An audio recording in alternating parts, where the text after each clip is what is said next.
Hey everyone, welcome back. Today we're going to be doing a deep dive inspired by The Bond. Oh, yeah, I love that show. Me too. And, Joe Bond is so great. she is. He's- She is just the epitome of style. And in this particular episode, she was highlighting Oh, yeah. a designer named Shantell. Yeah. And she designs clothes for dogs. High fashion for dogs. High fashion for dogs. So Yeah. we're going to be diving into that world today. That sounds like fun. I mean, it's really interesting because more and more people are dressing up their pets these days, right? Absolutely. Yeah. And Shantell, she takes it to a whole other level. Like another level. It's not just, putting a little sweater on your dog to keep him warm. Right. It is like, Haute couture. yeah, like haute couture for canines. And she thinks of everything. Like, I was watching how she does this whole process. She takes pictures of the dogs. Right. And then she uses Photoshop to put all these different colors and fabrics on them to see what would look best. And she considers everything from the fur color to the eye color to what the dog's going to be doing. Right. Like, is it a special occasion? Is it, just a walk in the park? Like, it's really thought out. Yeah. No, it's very personalized. Yeah. So that brings up another point. Like, why are people dressing up their dogs? Well, I think there are a couple of different reasons. Like, some of it is practical, like you said, to keep them warm. Yeah. Little raincoat or a sweater. Yeah. But some of it is, like, really just to make them look cute and stylish. Yeah. And I think, some of it is for the owner's benefit as well. Like, it's an extension of their own personal style. It's a way for them to express themselves. Exactly. And then there's also the whole world of, like, dog fashion shows. Yes. Which the episode touches on. Like, there's this event called Catwalk Fur Baby. Oh, that sounds adorable. I know. It sounds amazing. I would love to go to that. And there was glamorous and gorgeous dogs, too. Oh, yes. That was the pageant. Yes. So it's a thing. It's a real thing. I mean, Yeah. people take it very seriously. Yeah. And it made me think about, like, the more traditional dog shows. Right, like the AKC confirmation shows. Yeah. And, like, how those are judged on very specific breed standards. You've got to have the right proportions and everything. Yeah. And, it's very serious. Right, and it's interesting to contrast that with the fashion shows because... Like, where do those two worlds meet? Yeah, could a dog with, like, a super stylish outfit do well in a confirmation show? Or would the judges just be like, no, that's not what we're looking for here? Yeah.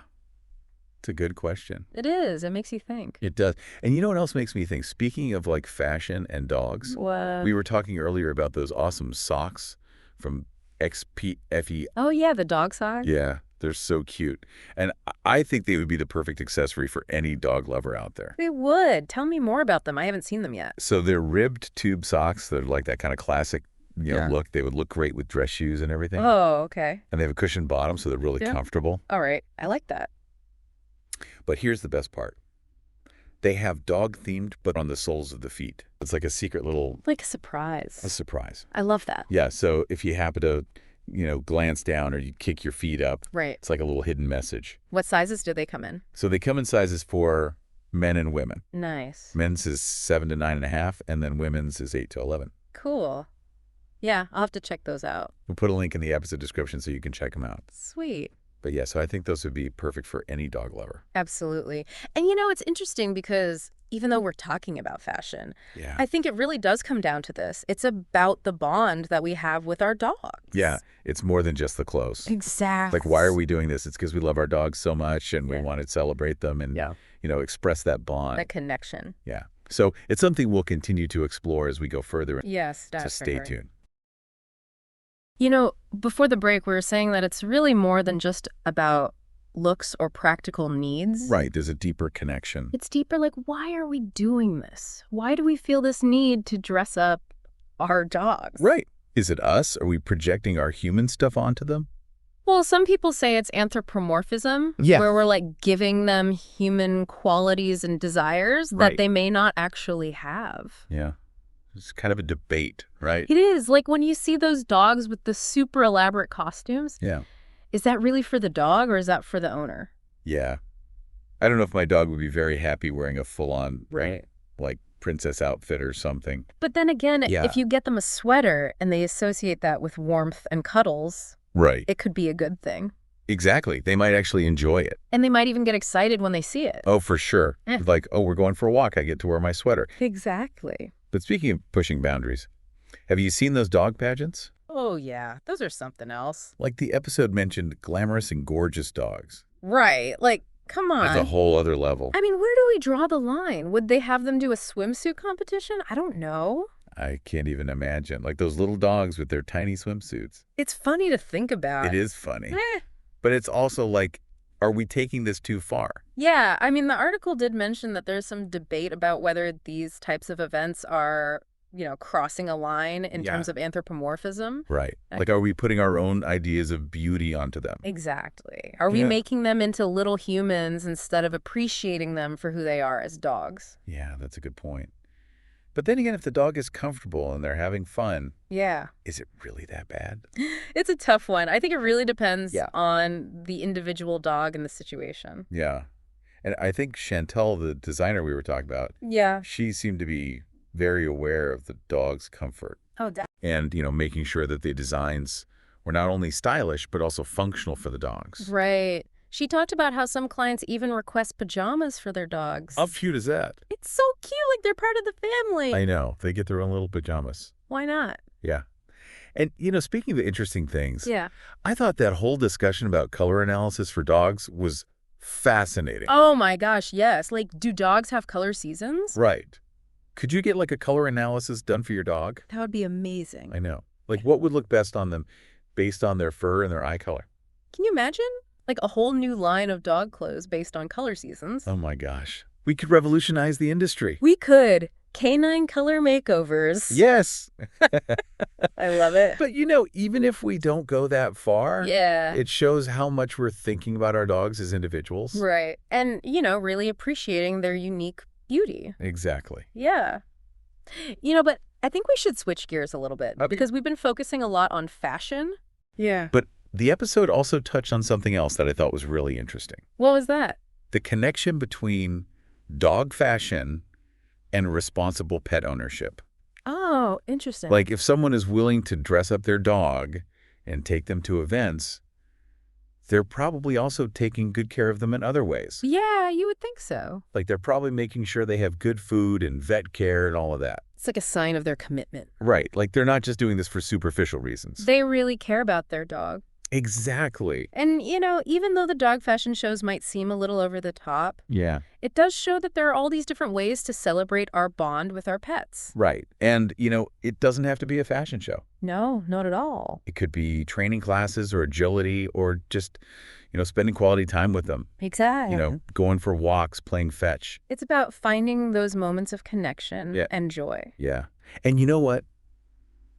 Through this whole conversation, I've realized something. Yeah. It's not just about the clothes. Right. It's about what they represent. It's about the love. The love, the laughter, the memories. Exactly. And, sometimes a little bit of sparkle. A little bit of fashion. A little bit of canine couture can make those moments even more special. It's true. It can add to the fun. Yeah.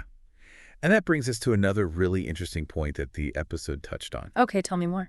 It's like, why are we as humans so drawn to this idea of dressing up our pets? Yeah, it is interesting, isn't it? Like, what is it about it that appeals to us so much? Maybe it's because it makes us feel closer to them. Or maybe it's a way of expressing our own creativity. That's a good question. It is. And I think it's something worth exploring further. Definitely. So stay tuned, because when we come back, we're going to dive into those deeper motivations behind dog fashion. And how it reflects our own needs and desires. And maybe even our relationship with the animal world as a whole. It's going to be fascinating. So don't go anywhere. Welcome back. We were talking about why we're so into dressing up our pets. Yeah, it's a really interesting question. It is. Like, for so long, dogs were working animals, right? Right. Herding sheep, guarding property. Hunting, yeah. Yeah. But now they're like family. Yeah, there are companions, there are furry therapists. Exactly. And I think dog fashion kind of reflects that change. Yeah. Like, it's a way of saying, hey, this dog's special. Yeah. They're part of my family. Right. And I want to show that off. Right. We're kind of like elevating their status. Yeah, it's like giving them a place at the human table Exactly. with their own little outfits. Right. But it's not just about making them look like humans. No, it's its own thing. Yeah. Remember those disco dog pants? Oh, yeah, those were wild. You wouldn't catch me in those. Nope. But it's cute on a dog. Yeah. It's like we're creating this shared world with them. Yeah, a little bit of fun. Exactly. And look at how popular it's become. Oh, yeah. All the dog fashion shows and the Instagram accounts. It's a whole thing. And I think it shows how much we crave that connection. Yeah. Not just with other people, but with animals too. Yeah. especially in today's world, It's like they give us that unconditional love. that we all need. Exactly. And, maybe dog fashion is just a way of expressing that. Yeah, like, look how much I love my dog. Look how cute they are in this outfit. Exactly. And it brings a little joy to everyone. You know what else brings me joy? What? Those socks. Oh, yeah, the dog socks. It's like a little reminder of that love. Yeah, even when your dog isn't around. Exactly. And you know what? At the end of the day, it's not really about the clothes. Yeah. It's about those special bonds that we have with our pets. The walks, the snuggles. Yeah, the everyday moments. Exactly. But hey, a little sparkle never hurt. It's true. A little touch of canine couture. Makes it even more fun. Absolutely. So, to everyone listening out there, Cherish those moments with your furry friends. and maybe add a little bit of dog-themed flair to your life. You won't regret it. And if you're looking for some inspiration, Check out that episode of The Bond, we'll put a link in the episode description. along with those awesome socks. From XPFE. And as Joe Bond says, Until we bond again.